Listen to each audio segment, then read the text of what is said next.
অর্থাৎ যে কথাটি আপনাকে কখন আমি করে দিলাম, যে জগতে এসে বা সংসারে ঢুকেই সংসারের মোহে মোহিত না হয়ে ভগবানের সেবায় চলে যান, এ কথা তো এই নয় যে সারাদিন রাত ভগবানেরই সেবা করবো, বলতে তো ভালোই আপনার সংসার অত হয়ে থাকবে না।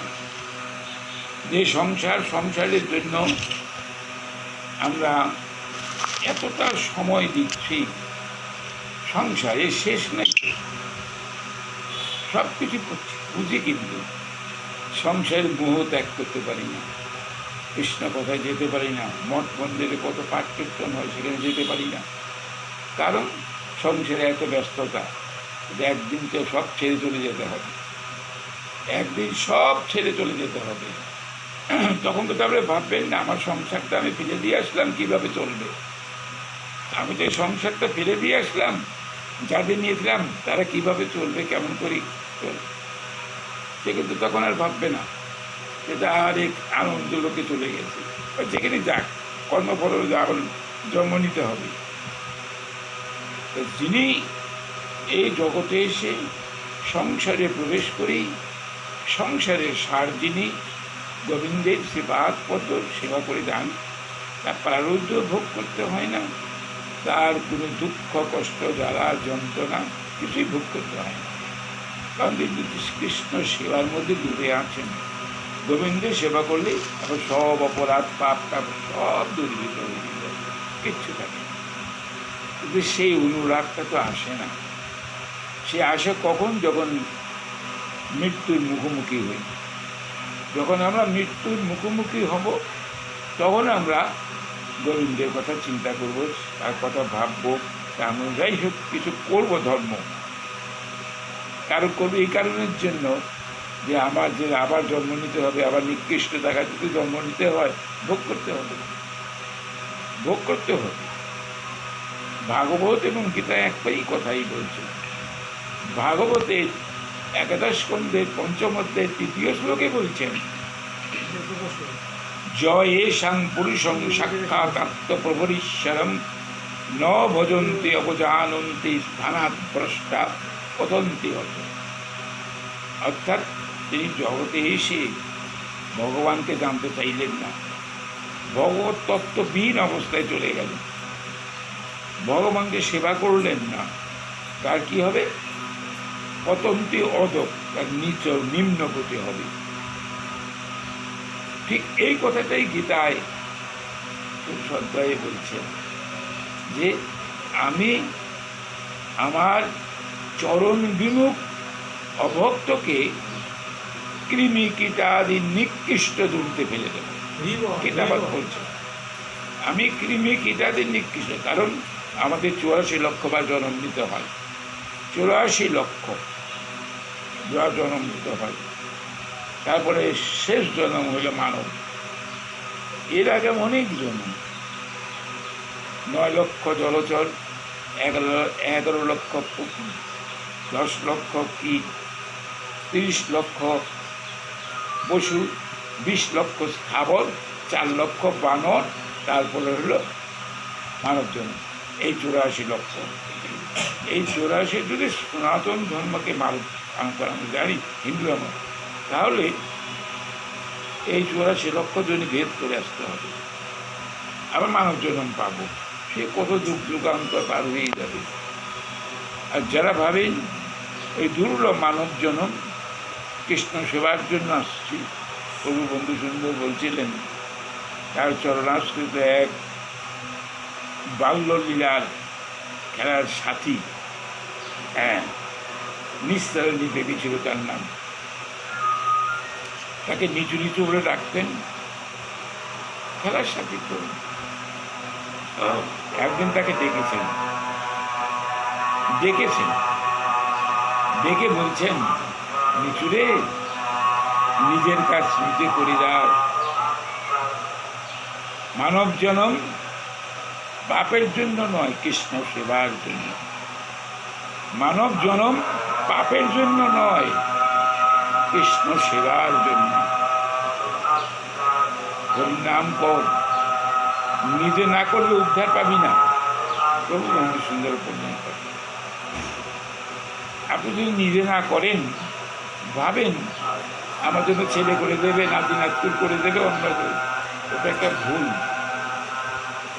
যদি যদি আপনি তৈরি করতে পারেন, আপনার সন্তানকে বা নাতিপুতিকে যদি একটা ভাগবতীয় জীবন দিতে পারেন, তাহলে এই দানব সন্তান প্রহ্লাদের মতো যদি একজন তৈরি করে নিতে পারেন, তাহলে আপনার ভয় নেই, আপনি উদ্ধার হয়ে যাবেন।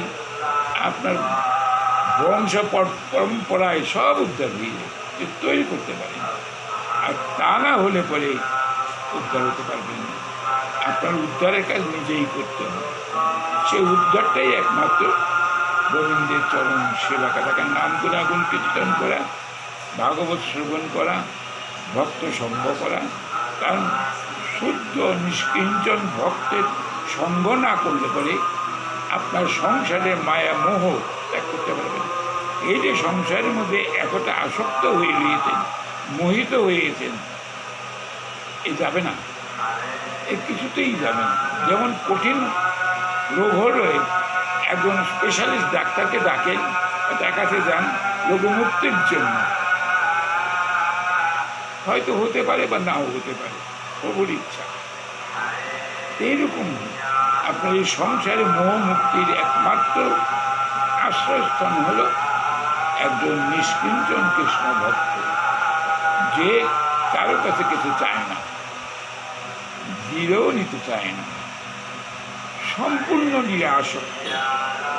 এরকম নিরাসক্ত হয়ে আছেন যাদের, তাদের যদি সঙ্গ করেন, তো আপনার সংসারের প্রতি এই যে তীব্র আসক্তি, মোহ, এই মোহ হওয়া সব দূর হয়ে যায়। তার ছাড়া এগুলো যাওয়ার কোনো সম্ভাবনা নেই। বিষয়ের মধ্যে থাকলে, বিষয়ী ব্যক্তির সঙ্গে সঙ্গ করলে আপনার বিষয়মুখী মন কখনো ঈশ্বরমুখী হবে না। শত চেষ্টা করে নিতে পারবেন না, হবে না তো। একমাত্র শুদ্ধ কৃষ্ণ ভক্তের কৃপা হলে পরে, তার যদি সঙ্গ করতে পারেন, তাহলে আপনার সংসারের প্রতি এতটা আসক্তি এটা দূরীভূত হবে। দেখেন পরীক্ষিত মহারাজ শশাগর পৃথিবীর রাজা ছিলেন, হ্যাঁ, অভিমন্যুর পুত্র, পাণ্ডবের বংশধর, শেষ বংশধর, ভক্ত চূড়ামণি। ভগবান তাকে মাতৃগর্ভে যেয়ে, ভগবান যে কতটা ভক্তবৎসল এটা দেখাবার জন্য মার গর্ভে প্রবেশ করে অশ্বত্থমার ব্রহ্ম অস্ত্র থেকে তাকে রক্ষা করছে, পরীক্ষিতকে রক্ষা করছে। আবার এই পরীক্ষিতকেই অভিশপ্ত করে দিলেন, যিনি রক্ষা করলেন ব্রাহ্মণের থেকে, আবার তাকে অভিশপ্ত করলেন। যদি বলেন এটা কেমন হলো, যিনি একবার তাকে রক্ষা করলেন, তিনি আবার প্রতীক করে দিলেন কেন? তাকে আবার মৃত্যুর মুখোমুখি করে দিলেন কেন? অভিশপ্ত করলেন কেন? এই শুধু আমাদের জন্য করেছেন। কারণ আজ যদি পরীক্ষিতকে তিনি রক্ষা না করতেন, অর্থাৎ অশ্বত্থমাই যদি ওই উত্তরার গর্ভস্থিত পরীক্ষিতকে হত্যা করবে, আর ভগবান যদি তাকে রক্ষা না করতেন, তাহলে এই যে শ্রীমদ্ ভাগবত আমরা পেতাম না, পেতামই না। ভাগবত বস্তুটা কি কিছুই জানতে পারতাম না। কখন জানতে পারলাম? যখন সুখদেব গোস্বামীপাদ হরিদ্বারের ব্রহ্মকুণ্ডে আসলেন, কারণ পরীক্ষিতের উৎকণ্ঠা, উদ্বেগ জেনে নিয়ে ভগবানকে পাঠিয়েছেন তাকে। কারণ সেখানকার সমস্ত মুনি ঋষিদের কাছে জানতে যে আমার তো 7 দিন মৃত্যু, 7 দিন পর আমার মৃত্যু অনিবার্য, তাহলে আমার এই 7 দিনের ভিতর এমন কোন সাধন পদ্ধতি আছে আপনি বলুন, যে সাধন পদ্ধতি আমি অবলম্বন করলে আমি মৃত্যুর পরপারে নিত্যধামে চলে যেতে পারব। এটা অন্যান্য ব্রাহ্মণ অর্থাৎ সেখানে মুনি ঋষিদের কাছে জিজ্ঞাসা করেছিল। নানান মুনির নানা মত, এক একজন এক এক মত দিচ্ছেন, ওনার মনোভূত হচ্ছে না। ভক্ত তো ভগবান তার চরণাশ্রিত ভক্তকে ভক্তের মনোভাব বুঝে একেবারে মূর্ধরেতা পুরুষ ব্রহ্মজ্ঞ শ্রীল শ্রীপাদ সুখদেব গোস্বামীকে পাঠালেন। সুখদেব গোস্বামীপাদ বললেন, মহারাজ কিচ্ছু করতে হবে, ভাগবতী কিন্তু এটাই বাণী, আপনার কিচ্ছু করতে হবে না, গীতার বাণী তুমি করো, তুমি করো, করলে ফল পাবে, আর যদি না করো ফল পাবে না। কিন্তু ভাগবত এই কথা বলে না। ভাগবত বলে তুমি শোনো, শোনো, গীতায় শোনার কথাই বলছে। ভাগবত খালি বলছে তুমি শোনো। কেন এটা বললেন? ওই যে পরীক্ষিত 7 দিন পর মৃত্যুর সহজ সরল একটা পদ্ধতিটি গ্রহণ করলে মৃত্যুর পরে পরে নিত্য ধামে চলে যেতে পারবে। সুখদেব গোস্বামী তাকে সেই পথটাই দিয়ে গেলেন যে অল্পতম সময়ের মধ্যে কী করে পারবে। শুধু 7 দিন নয়, খট্টাঙ্গ রাজা পরম ভক্ত 1 মুহূর্ত মাত্র সময় চেয়েছিলেন। দেবতারা দানবের অত্যাচারে অতিষ্ঠ হয়ে সম্পূর্ণরূপে দানবদের থেকে পরাভূত হয়ে এই খট্টাঙ্গ রাজার কাছে আসছিলেন। ভাগবতেরই কথা বলছিলেন, মহারাজ আমরা সজ্ঞচ্যুত হয়ে এমনিভাবে মর্তে ঘুরে বেড়াচ্ছি, আপনি কৃপা করে এই দানবদের এই স্বর্গের থেকে বিতাড়িত করে আবার আমাদেরকে দিন, এবং তার বিনিময়ে আপনি যা চাবেন তাই আমি দেব। দেবরাজ ইন্দ্রটা বললেন, ভাগবতী শুনে আছে। তখন খট্টাঙ্গ রাজা যুদ্ধ করলেন, যোদ্ধার জন্য ভক্তও ছিল। যুদ্ধ করে তিনি দেবতাদের আলয় থেকে সবাই বিতরিত করে দেবতাদের টাকা দিয়ে দিলেন, দেবলোক দিয়ে দিলেন। তখন দেবরাজ ইন্দ্র খট্টাঙ্গ রাজাকে বললেন, মহারাজ আপনি তো এতটা আমাদের উপকৃত করলেন, আপনি কি বর চান? খট্টাঙ্গরাজ কৃষ্ণ ভক্ত তো চিন্তা করলেন, আমি যে বর চাবো সে বই তো দিয়ে দেবে, ভালো, কিন্তু বরটা পেয়ে আমি ভোগ করতে পারবো কিনা আগে সেটা জেনে নেই। আমি বর পেলাম, বরটা ভোগ করতে পারবো কিনা আগে জেনে নেই। চতুর্থ কৃষ্ণ ভক্ত চতুর্থ তখন জিজ্ঞাসা করলেন, দেবরাজ ইন্দ্র আপনি কী করে বললেন আমার আয়ু আর কতটুকু আছে, আয়ু আর কতটা আছে? এখন দেবরাজ ইন্দ্র তো বলতে পারে না, কি করবে, তো বলুন। বলে মুহূর্তকাল আপনার আছে, মুহূর্ত, এই মুহূর্তে যে নিয়ে আমি কি করব? খট্টাঙ্গ ভাবলেন যে আমি মুহূর্তকাল মাত্র আমার সময় আছে, এর মধ্যে আমি বর নিয়ে কী করবো? তখন বলছেন দেবরাজ ইন্দ্রকে বলছেন, দেবরাজ আমাকে একটা দ্রুত যান দিন, যেভাবে চলে যেতে পারবে। যান মানে যাতায়াত করা যায় আর কি, এর লিস্টে বা এরোপ্লেন এগুলোতে এদের যান বলে। তো দেবতারও চলাফেরা করতে পারে, সে যান আছে, সত্যলোকে যাতায়াত করতে পারে, অন্তর্লোকে তারা চলাচল করতে পারে। তাকে নিয়ে কার মুহূর্ত মনে গেলে কী করবে? ভাগবত কি বলছেন শুনুন। তখন ওই মুহূর্তকাল গোবিন্দের চরণে গিয়ে আশ্রয় নিলেন, হয়ে গেল তার, ওই তার বৈকুণ্ঠ লাভ, গোলক লাভ হয়ে গেল, গোলক বৃন্দাবন লাভ হয়ে গেল। এখানে মুহূর্ত সময় কিন্তু সচল ছিলেন, মৃত্যুর মুখোমুখি অবস্থায়।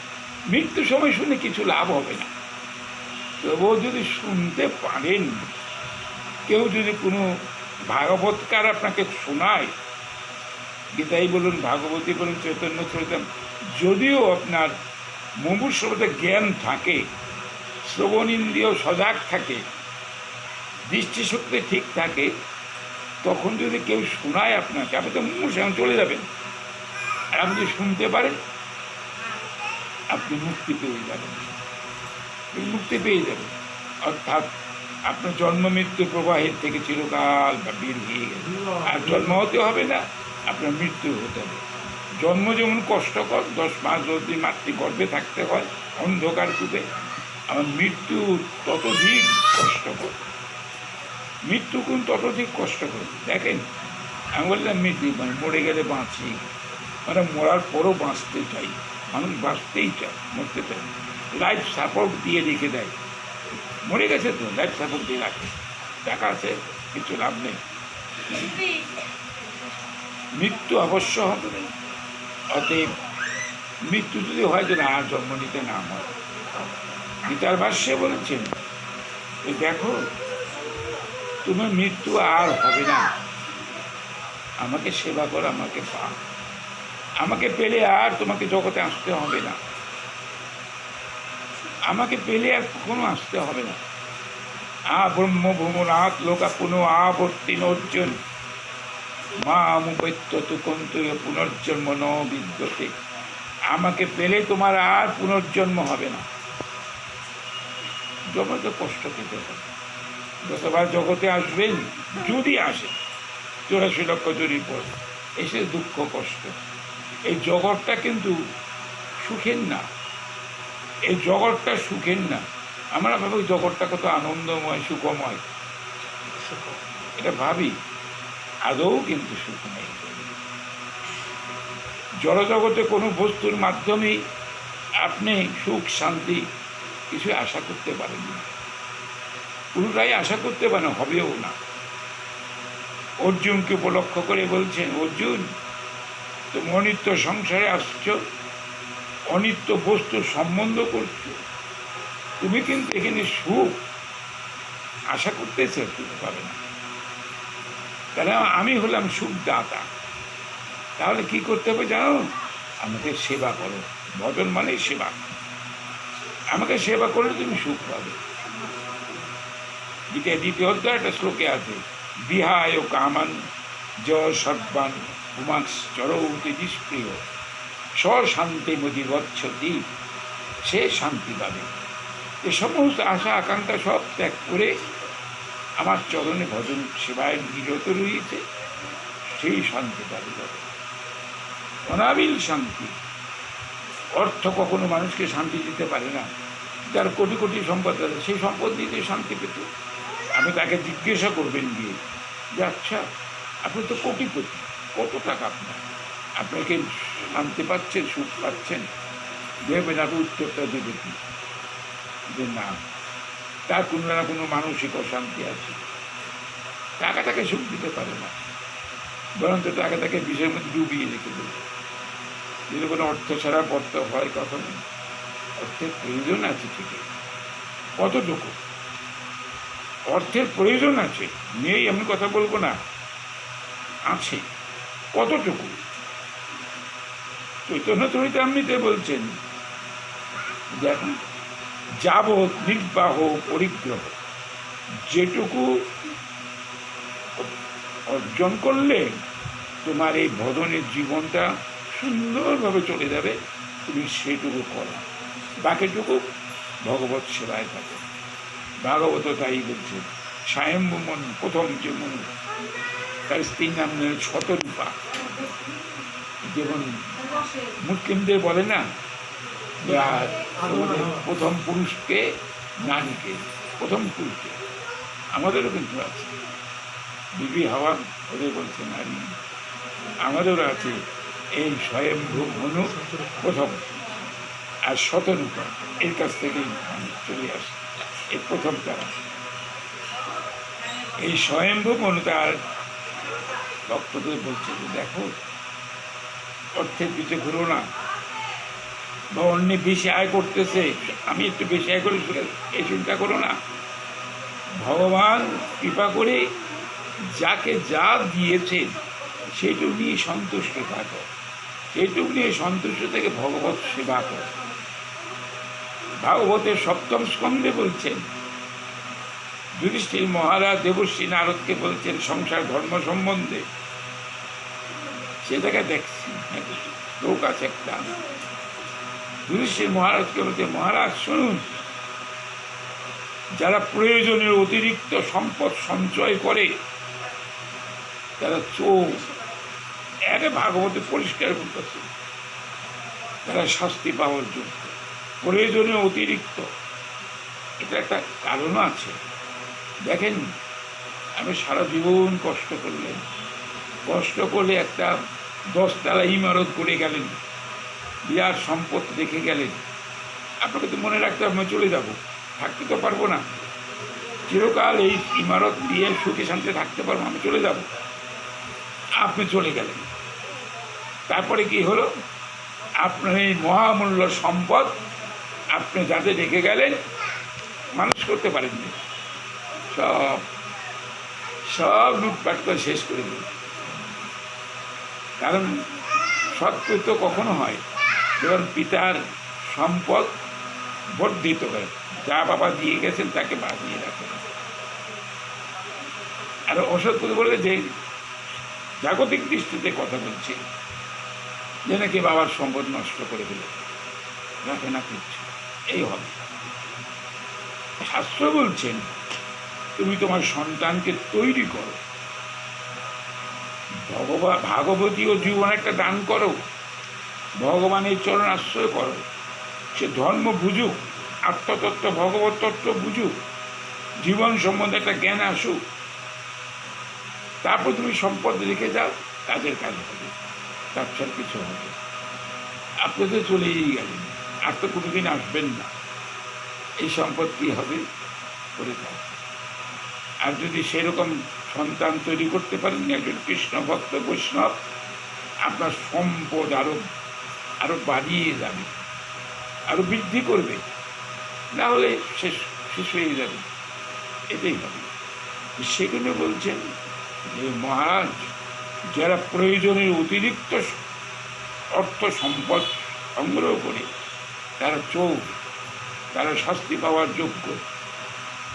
এখন যদি বলেন আমি সৎ পথে থেকে উপার্জন করতে চাই, কেন বলে এই কারণে, এই জন্যইটা বলা হয়েছে যে এই অর্থের পিছনের প্রতি আপনার তখন একটা মন চলে যাবে, যে কেন আমি তো অর্থ সংগ্রহ করতেছি ধর্মপথে থেকে, এটি আমার হয়ে যাবে। দেখবেন আপনার সেই পথ ছাড়তে পারবেন না, ওই অর্থের পিছনে ধাবা করবে, ধর্মের দিকে আর তাকাবেন না।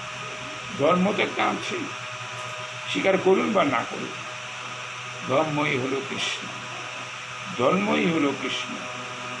কৃষ্ণ সেবা করুন, ধর্ম চাচরণ হবে। আর এই যে বৎসরণটা একবারে কিনে যে কারণেই দিয়ে থাকুন, আপনার জায়গাটা পবিত্র হয়ে যাবে, ভক্তের চরণধুলি পাচ্ছেন, মহামূল্য ধন এগুলো পাবেন, মঙ্গল হবে, ভবিষ্যতে আমাদের জন্য কল্যাণ বয়ে নিয়ে আসবে। আর কিচ্ছু দিলে করলেন না, সঙ্গ করলেন না, ভক্তের সেবা দিলেন না, কিছুই করলেন না, আপনি ব্যর্থ জীবন করেন।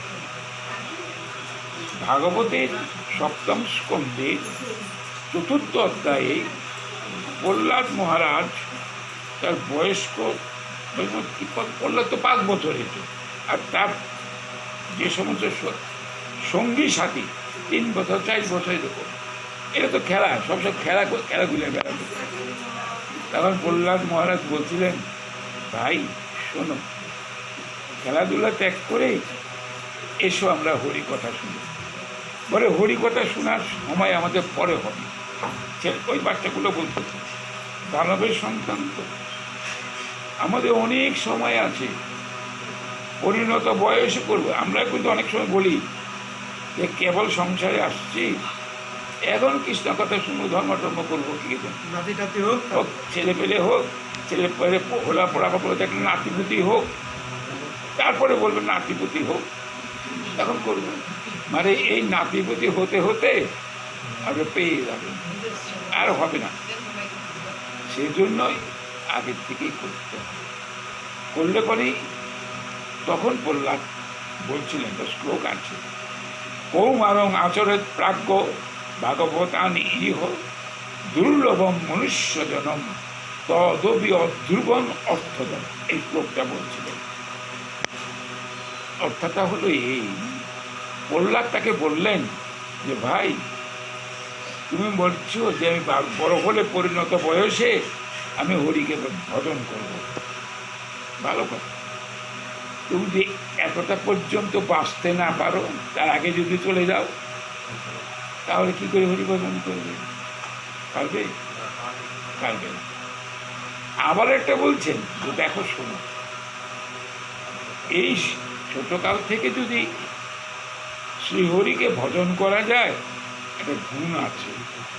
সেই গুণ হলো এই ছোট ছোট বালক বালিকার উপর কামদেবের প্রভাব থাকে না, কামদেব প্রভাব থাকে না।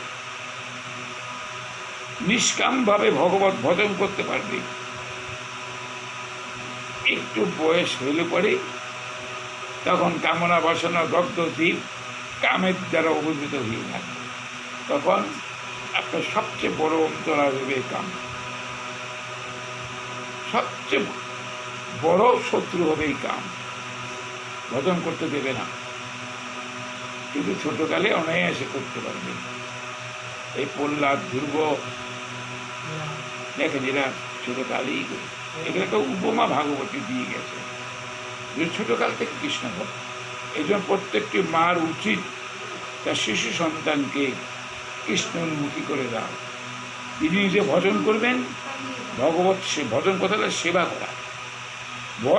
ভজ ধাতু ন প্রত্যয় যোগে ভজন শব্দটা আসছে, এর অর্থ হলো সেবা করা। কীরকম সেবা করবেন? সেবা দুই প্রকারের আছে, একটা প্রীতিময়ী সেবা, একটা কর্তব্য অনুরোধে সেবা। কর্তব্য অনুরোধে সেবা, কর্তব্য অনুরোধে সেবায় ভগবান কখনো সন্তুষ্ট হন না। আর প্রীতিময়ী সেবায় ভগবান। তো দুটার মধ্যে পার্থক্যটা কি আছে দেখেন। আমরা যেটা কর্তব্য অনুরোধে সেবা যেটা করে থাকি, কারণ ভাবে আসছে জগতে ভগবানের সেবা পূজা করা দরকার, না হলে জমযাতনা ভোগ করতে হবে, বিপদ আপদ আসবে, কত কিছু ভোগ করতে হবে। অতএব ভগবানকে সেবা করলে পরে আমার জমযাতনাও ভোগ করতে হবে না, বিপদ আপদ থেকে আমি রক্ষা পেয়ে যাব, আমার কোনো অশান্তি হবে। এটা করে কর্তব্য অনুরোধে দাও। আর আরেক শ্রেণীর ভক্ত আছে, কি হলো না হলো আমার দরকার নেই, আমি আসছি কৃষ্ণ সেবার জন্য, ভগবানের প্রীতির উদ্দেশ্যে যা করার দরকার আমি তাই করব। আমি জমযাতনার কথা চিন্তা করব না, ওই বিপদ আপদের কথা চিন্তা করব না, কোনো কিছু চিন্তা করব না। আমি আসছি তার সেবার কারণে, তাদের সেবা করব। এটা হলো প্রীতিময়ী সেবা। এই সেবাতেই ভগবান সন্তুষ্ট। তাছাড়া ওই দায় সারা কাজ করে যাবেন, কিচ্ছু কাজ হবে। ভগবানকে ডাকুন, শুনুন, তার কথা শুনুন। জগতে কিছু নিয়ে যেতে পারবেন না, সব ফেলে দিয়ে রাখবেন, সব ফেলে দিয়ে চলে যাবে। একটা জিনিস আপনার সাথে যাবে, সেটাই হলো ধর্ম। সেই ধর্মটাই হলো কৃষ্ণ সেবা, নাম। এটুকু আপনার যাবেন, যে এই নাম করছেন সকাল সন্ধ্যা যেটুকু করেন, ওটুকু আপনার সাথে যাবে, আর কিচ্ছু সাথে যাবে। ভগবান আপনাকে বলবেন, দেখ তোকে তুই পাঠিয়েছিস, তোকে পাঠিয়েছি, তুই আমার জন্য কি নিয়ে আসলি? কোনো আত্মীয় স্বজন বাড়ি যাবেন, এখন সেই আত্মীয় আপনার কোন জিনিসটা ভালোবাসে চিন্তা করেন, সেই জিনিসটা নিয়ে আত্মীয় বাড়িতে যান। আপনি আত্মীয় সে জিনিসটা পেয়ে খুশি হলো, আপনিও খুশি হলেন, তুমি বর্তমানে চলে আসতে হবে। ভগবানও তেমনি, যে আমি যে তোরে জগতে পাঠালাম, আমার জন্য কি নিয়ে আসলি, আমার জন্য কি নিয়ে আসলি? বলে আমি তা কিছু আনতে পারি নাই, যাও।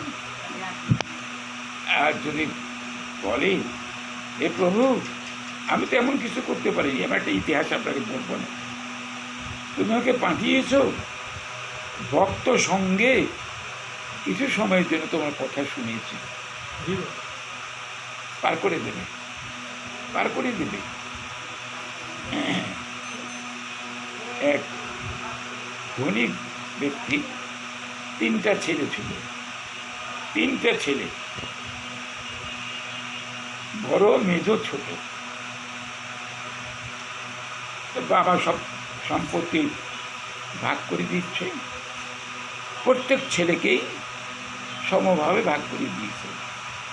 তোমাদের আমি সম্পদ দিয়ে গেলাম, তোমার এই সম্পদটা অপচয় করো না, এটা বৃদ্ধির জন্য চেষ্টা করো, নষ্ট করো না।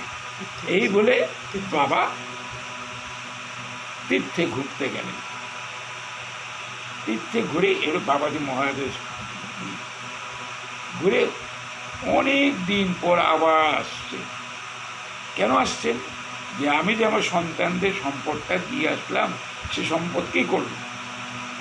তা এসে বড় ছেলেকে জিজ্ঞাসা করছে, শোনো, তোমাকে যে সম্পদটা আমি দিয়ে গেলাম, কি করেছো? বলছে, বাবা তুমি যা দিয়েছো তা আমি দ্বিগুণ করেছি। বাবা খুশি হলো। এখন দ্বিতীয় ছেলেটিকে জিজ্ঞাসা করেন, তুমি সম্পদ কি করেছ? বলে, বাবা আমি তোমার বাড়তে পারি কোনো মতো আছে, পুঁজিটা ঠিক আছে। ছেলে ছোটটাকে ডাকছে, যে বাবা তোমার দেখলাম তুমি কি, বাবা তুমি তো দেখছো আমার অবস্থাটা, চুলে তেল নাই, জামা ছেঁড়া, তুমি তো আমার আবার জিজ্ঞাসা করি, তুমি যা দিয়েছিলে আমার সব শেষ, কিছুই নাই। সত্যকে তা দাপর কলির কথা বলতেছে। এই বলার পর তখন চিন্তা করলেন যে আমি ছেড়ে দিয়ে গেলাম, কিছুই নাই, যদি অবস্থা দেখে এ চলবে কি করে? ভাব, এ চলবে কি করে? এই চিন্তা করে একটা কণ্ঠমণি ছিল, কণ্ঠে একটা মণি ছিল, তখন সেই মণিটাকে ছোট ছেলেকে দিলেন, দিয়ে বলছেন, শোনো, এই মণিটা প্রতিদিন 10 লোকের প্রসাদ করবে, স্বর্ণ স্বর্ণ, তুমি যাবে থেকে চলে খাবে। কেন এই গল্পটা বললাম? গল্পটা হলো এই, ভগবান সম্পদ দিয়ে পাঠিয়েছেন, কলির জীবিতাকে রক্ষা করতে পারবে না, কলির জীবিতাকে রক্ষা করতে পারবে না, মায়ামোহে ডুবে আছে। তাহলে এই যে ভগবত পদ্ধতি সম্পদটা নিয়ে আসছি আমি, যেটাকে বলা হয় ভক্তি, ভক্তিতে ভগবানকে বলে প্রেম দরকার, এটা কিন্তু ভগবান আপনি দিয়ে রেখেছেন, প্রত্যেকটা জীবের মধ্যেই ভক্তিটা দেওয়া আছে। কেন? তার সেবা করার জন্য। কিন্তু আমি সেই ভক্তিটা পেয়ে কি করলাম? আমার যে সন্তান আছে তাদের সব দিয়ে দিল, কিছু রাখলাম না, শূন্য। এই গল্পটা বলার এই উদ্দেশ্য, এই কলির জীব হতশ্রী, কিচ্ছু থাকবে না। শ্রীমন মহাপ্রভু কৃপা করে এসে কলিহত জীবকে একটা পরম সম্পদ দিয়ে গেলেন, পরম সম্পদ। সেই লোক কণ্ঠমণি, মানে এখানে হরির নাম দিয়ে গেলেন, এ তুমি এই হরির নাম করো, কিচ্ছু তোমার লাগবে না, হরির নাম করলেই তোমার কোনো কঠিন ভজন সাধন কিছু করার প্রয়োজন নেই, শুধু নাম করো। এই নাম করতে গেলে পরে আপনার কোনো কষ্ট নেই, খালি মুখ দিয়ে একটু আওড়াবেন। বলে, মুখ দিয়ে আওড়ালেই কি ধর্ম হয়ে যাবে? বলে, হ্যাঁ হবে। করতে করতে করতে করতে একদিন অনুরাগ আসবে, করতে করতে অনুরাগ আসবে, অভ্যস্ত হয়ে পড়বেন, তখন দেখবেন এর নাম না করলে আপনার ভালো লাগবে না। এখন শুনতে চাচ্ছেন না তো, কিন্তু কৃষ্ণ ভক্তের সঙ্গে কৃষ্ণ কথা শুনতে শুনতে আপনার রুচি জাগবে। তখন এক সময় এমন একটা অবস্থায় দাঁড়াবে, কৃষ্ণ কথা শোনার এমন একটা মহিমা যে তখন আর কৃষ্ণ কথা ছাড়া আপনি থাকতে পারবেন না, ছুটে চলে যাবেন কোথায় কৃষ্ণ কথা বলতে। অবশ্য সুদূর পড়া হতো, সেই অনুরাগ, সেই ভালোবাসা, সেই প্রীতি এগুলো না থাকলে হয় না। ভগবানকে সবচেয়ে আপনজন ভেবে সেবা করেন। ভগবানের উপর আপনজন কেউ আছে? কেউ নেই। গীতা ভাগবত তো একই কথাই বলে, সুহৃদং সর্বভূতানাং শান্তিং মাং ঋচ্ছতি। আমি সুহৃদ, সুহৃদ বন্ধু মিত্র তিনটা ভালো। সুহৃদ কথাটা অর্থ হলো এই, বলছে সুহৃদং, আমি জীবের সুহৃদ। আপনার বিপদে পড়েছেন, বিপদ মুক্ত করে চলে যাবে। আপনার কাছ থেকে কিছু পাবে এই আশায় করে আপনি বিপদ থেকে মুক্ত করেননি, আপনার বিপদ করছেন, মুক্ত করে চলে যাবে, আপনার কাছে কিছু চাবেন না।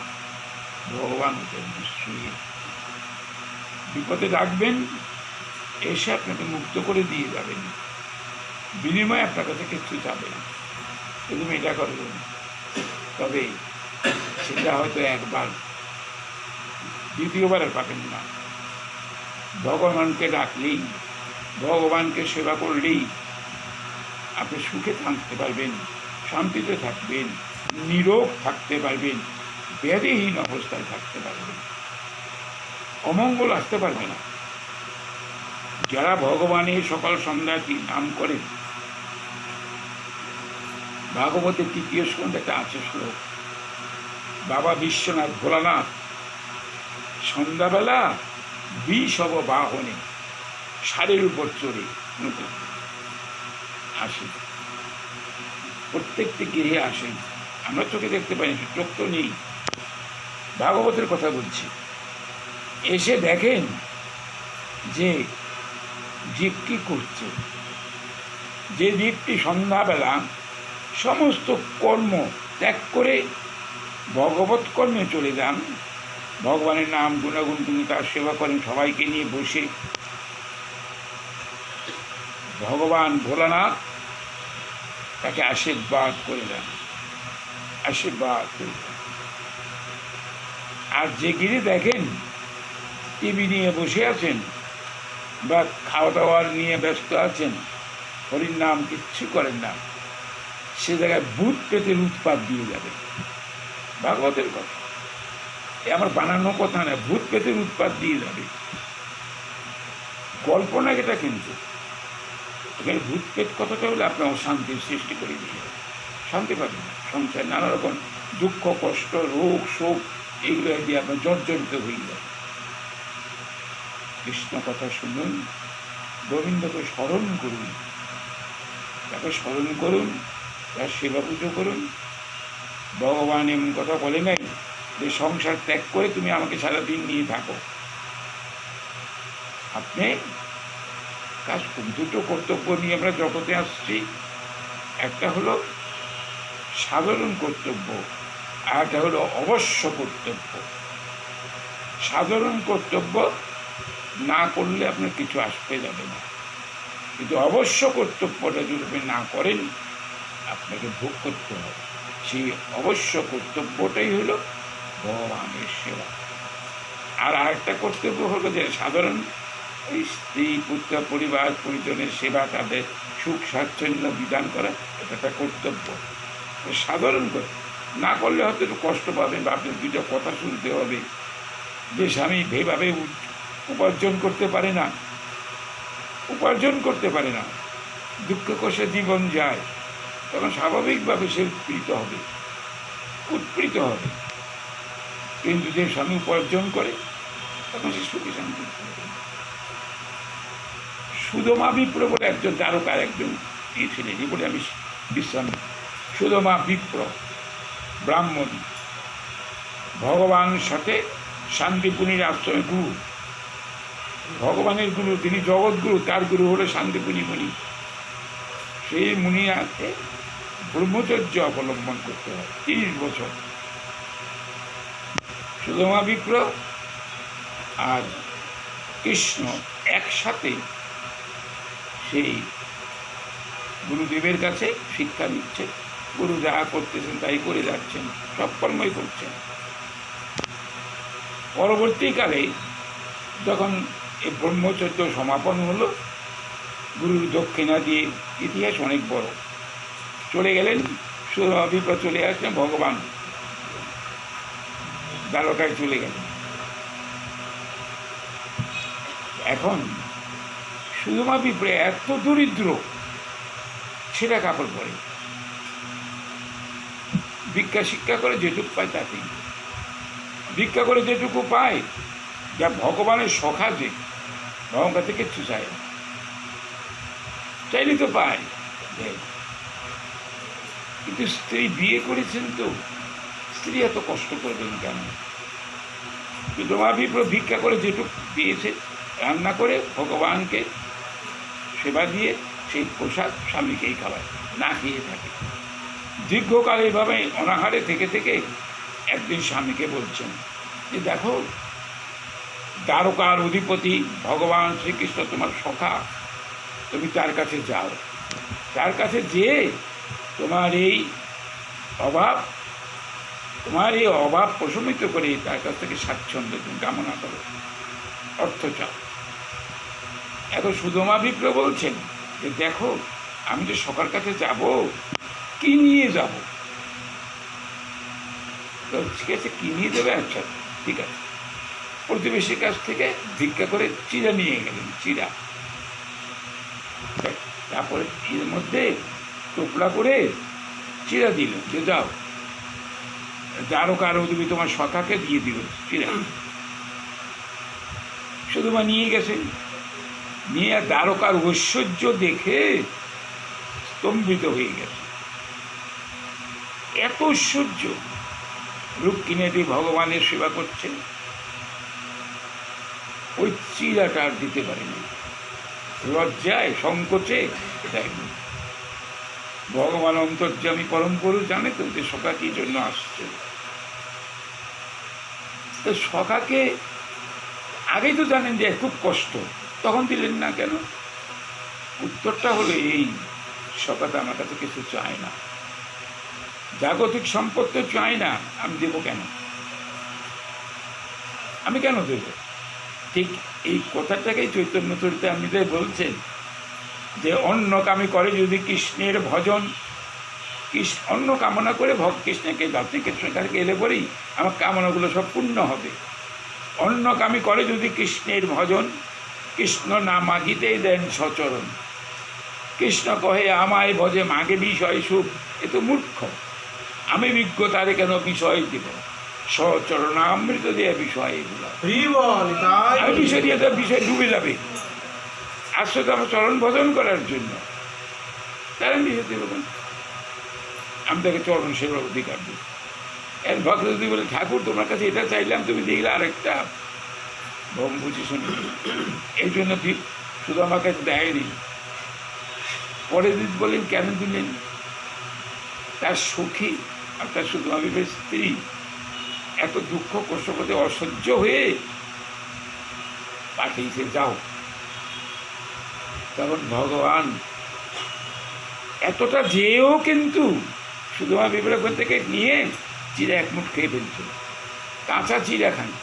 আমরা তো সন্দেশ দেই, কি ভগবান সেবা করেন কি না তাও বুঝি না। 10টা সন্দেশ দিলেন, 10টাই ফিরত আসলো। সেবা করলেন কোনটা? এই তিনি সেবা করেন, এরকম ভুরি ভুরি প্রমাণ আছে। যাই হোক, সুদামা কিন্তু যে অর্থের জন্য গেলেন চাইতে পারলেন না, এমনি চলে আসলেন। ভগবান শ্রীকৃষ্ণ তাকে অনেকখানি পথ আগিয়ে দিলেন। ভগবান সবই তো জানেন। সুদামা বিপ্র বাড়িতে আসলেন, বাড়িতে এসে বাড়ি আর চিনতে পারে না, মানে সে বাড়ি তো নেই, বিরাট রাত পোশাক তৈরি হয়ে গেছে। স্ত্রীকে দেখো চিনতে পারে না, নানা অলঙ্কারে বিভূষিতা, এত অলঙ্কার, এতই। এখন আইসাটা গাছের তলায় বসে আছে, ভাগবতের শ্লোক এগুলো। স্ত্রী এসে বলছে, কি গো, তুমি এখানে বসে আছো কেন? শুধু মাতাকে দেখে বলছে, ও তুমি আসছো, তোমার এগুলো দিল কে? বলে কেন? তোমার সখা শ্রীকৃষ্ণ পাঠিয়ে দিয়েছে আমাকে, চলো এখানে উঠো। নিয়ে সেই প্রাসাদে নিয়ে গেল। কত দাস দাসী। সুধুমা বিপ্র ভাবছেন, হায় রে, আমার সখা আমাকে ঘুরিয়ে রাখতে থাকছেন এই সম্পদ দিয়ে। বলছে, সখা তুমি আমাকে এই সম্পদ দিয়ে ভরিয়ে রাখতে পারবে না। তা সুধুমা বিপ্র কি করলেন? মনে মনে এটা চিন্তা করে ভগবানের প্রদত্ত যে সম্পদ যত সামান্য তিনি গ্রহণ করলেন, আর বাদ বাকি কৃষ্ণ ভক্তের সেবায়। আজকে এই বলে আমরা দিয়ে দিচ্ছি। নিতাই গৌ সীতানাথ